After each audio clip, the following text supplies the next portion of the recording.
kutimiza wajibu wa kuwa mwalimu. Sasa tunapozungumzia malezi kanisani, kanisa lina wajibu wa kulea watoto, kulea watu wazima, kulea washiriki wote kwa ujumla. Na kwa kanisa letu tunazungumza habari ya malezi ya idara mbalimbali. Na ili kurahisisha malezi haya tumegawana.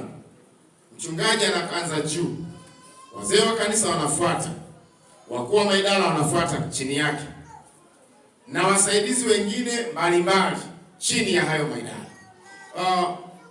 Kwa upande sasa wa idara ama kitengo kinachoshughulika na huduma za malezi ya watoto, wako watu wanaitwa walimu, ukiongezea na walezi mbalimbali, ambao walezi mbalimbali waweza kuwa mashemasi wanaosaidia kumsaidia mwalimu kutuliza wanafunzi anapofundisha, kusaidia kuongoza watoto kutoa matoleo, maana mwalimu hawezi kufanya kazi zote. Hawa nao ni sehemu ya malezi, lakini wajibu mzito na mkubwa umewekwa kwa mtu ambaye kanisa limemtaja kwamba ni mwalimu wa watoto.